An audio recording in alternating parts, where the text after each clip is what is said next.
Before light spread across the valley, Jesse was already in the half-shadow of morning, his boots damp with dew, shoulders hunched low over the field. He worked fast, glancing up the lane to make sure no one was watching as he tipped broken jars, collected secretly from attics and sheds, neck down into the shallow furrows he dug by hand. Each glint of glass looked odd against the dark earth, a quiet secret that shimmered between the rows. He covered the glass with soil, tamped it in, then moved quickly to the next spot, dust and breath clouding the cold air. For weeks, not a single soul knew what he was doing. Not his father, who left before sunup for work, or his little sister, who slept through the first birdsong. But as the days stretched on and more sparkling lines appeared in the dirt, gossip bloomed at every crossroads store. What's that boy up to with all that junk? Neighbors wondered aloud. Nobody guessed the answer, and some muttered about danger. But Jesse just kept digging, certain of something no one else was willing to believe. Jesse's family lived at the end of a gravel road, where the hills pressed close and old machinery rusted under the trees.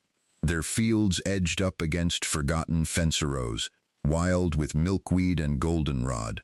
It had been a hard year. Spring frost killed the first planting, and then a washout claimed 2 acres by the creek. Every supper, Jesse's father worried over the ledger, cheeks gaunt from long hours at the mill. His mother patched work shirts by lantern light, knitting her hope as tightly as she did the yarn.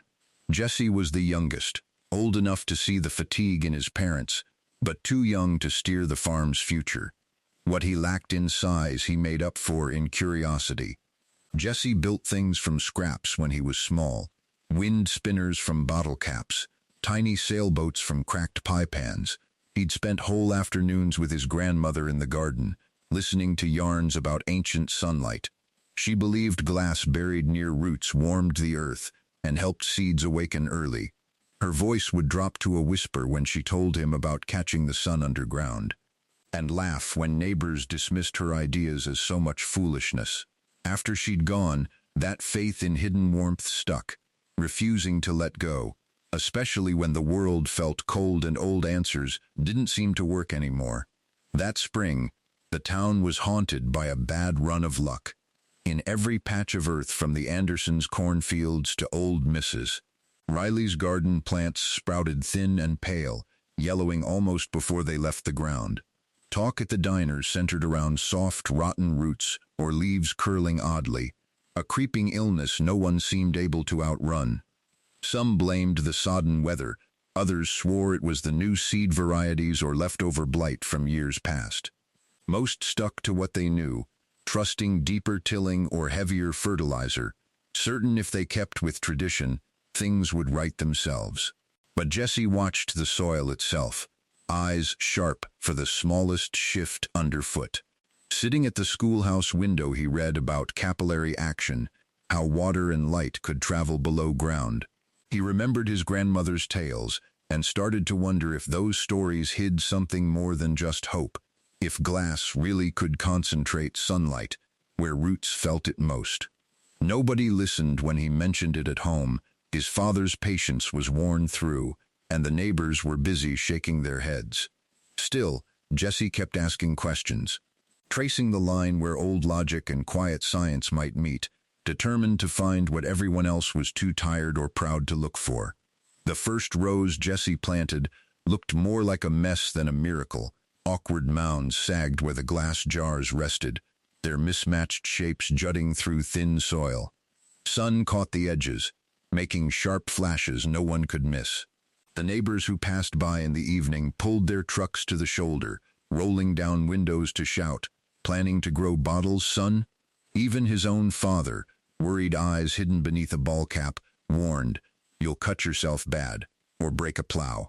Jesse's hands paid the price for his stubbornness. Fine red scrapes bloomed across his knuckles, and he spent nights bandaging small wounds in secret. Weeks went by with no sign his plan was working, no change in the plants above, no surge of green, just the familiar drag of disappointment as the field looked just as tired as before. Doubt worked its way in deeper than any root. and for a while the only sparkle Jessie noticed was the glass itself, glinting in the dusk. When gloom set in deepest, Jessie retreated to his grandmother's old trunk, thumbing through brittle pamphlets that had gathered dust for decades. He pieced together sun-faded advice on thermal mulching and odd diagrams of bottle glass traps tucked around young tomatoes. In the quiet lamp-lit hours after chores, he remembered how Grandma would kneel in patchy dirt, explaining that sunlight, trapped and scattered below ground, could coax warmth into stubborn roots before spring truly arrived. She'd draw arrows in the soil, laughing quietly about lending the earth a little extra mourning. But the big shift came one afternoon when Mr. Finch, the neighboring beekeeper and local oddball, ambled over as Jessie nursed a sore hand. Instead of teasing, Finch pointed to the glinting dirt and asked, "Ever tried slanting the jars to catch late-day light?" He showed Jessie how to angle glass to direct low sunlight under the row, and how soil color could matter more than seed brand. With every wandering bit of wisdom, half facts, half folklore, Jessie saw the connecting threads. Between his grandmother's stories and Finch's tinkering, Jessie felt hope take hold once more, determined to try again with steadier hands and sharper eyes for the land's secrets. Armed with new tricks, Jessie spent days experimenting, spacing jars farther apart, setting some at steeper angles, even using bits of dark cloth to catch and hold extra warmth near the root lines. The garden began to look like a patchwork of shining mosaics, sunlight bouncing in odd patterns across uneven rows. Mrs. Hawkins, the town's famously wild-haired gardener, wandered by and suggested he bury a few jars neck up so the heat don't run off at night. Jessie tried everything he could, eager for results. But for weeks the ground stayed stubborn, plants no stronger than before, and not even the weeds seemed to perk up. By midsummer, Jessie saw adults pausing at the field gate, whispering with worry, his mother's face clouded with fear, his father sighing at the risk of broken glass. Their concern was heavier than the soil itself. Even Jessie wondered, as his hands ached, if he was just chasing shadows, proof that sometimes hope needs more than stubbornness to survive. As September crept in and the air turned sharp, something undeniable began to happen in Jessie's field. Along the buried lines of glass, a vivid green band stretched through the browning landscape, thicker, taller plants growing at a pace that startled anyone who drove by. In the neighboring plots, leaves curled and faded, but in Jessie's rows, beanstalks twisted skyward and tomatoes blushed red before any frost dared come near. Each clear day, sunlight melted across the gentle bumps he'd shaped, scattering beneath the surface in ribbons of warmth. Jessie poked a finger into the earth near a jar and felt how much softer, almost lively, it was compared to the cold, heavy clods just yards away. The true moment of proof came after the first chilled night, when a ring of frost turned a neighbor's field pale, but Jessie's strip stayed untouched, emerald and thriving under a low morning fog. Word got out. The same neighbors who doubted before now walked the rows, bending to touch the root crowns and turn a shard of glass in their fingers, marveling at its warmth. Jessie stood on the edge, tired but lit from within. The glass had not just caught light, but remade the ground itself, and in doing so, turned an idea from laughter to astonishment.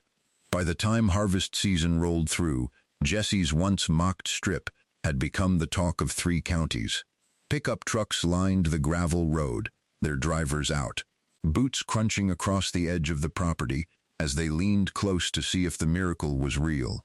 Neighbors who'd joked all summer now called out soft hellos, walking slowly through rows where tomatoes hung heavy and bright, and beans spiraled thicker than anyone's memory could recall.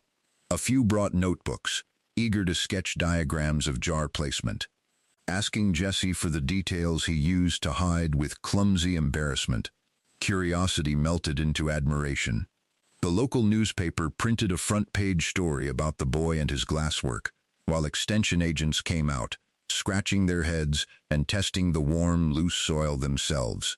Jesse's parents, who had once watched him with worry, walked the rows with quiet pride, accepting congratulations and fielding questions like old friends.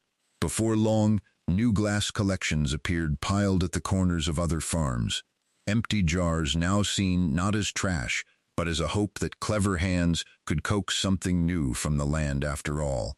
The miracle proved contagious, and the laughter that once followed Jesse now lingered as inspiration.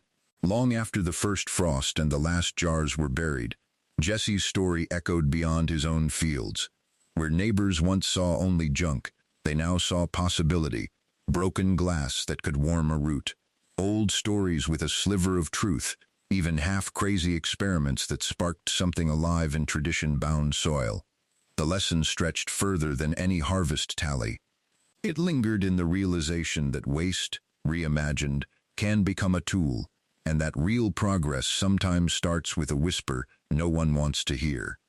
Jesse's courage was not just in trying something new, but in refusing to bow when others rolled their eyes or called him foolish. He listened to science and stories, letting both shape his hope. The jars became more than just vessels for light. They became proof that the best answers hide at the messy border where memory meets invention. For kids, kin, and elders alike, the miracle in the field taught them to listen, carefully, and with a willingness to look odd, because sometimes that is exactly how a whole community begins to grow. Have you ever tried an idea that seemed strange or impossible, only to see it work when no one else believed? Maybe your family has a quirky garden trick, or you remember a relative who turned waste into something wonderful. We'd love to hear your story. Share where you're watching from, and tell us about the unconventional wisdom or homegrown lessons that made a difference on your farm, in your town, or at your own kitchen table. Leave your experience in the comments below and help us build a community where every experiment, old tale, or odd idea truly matters.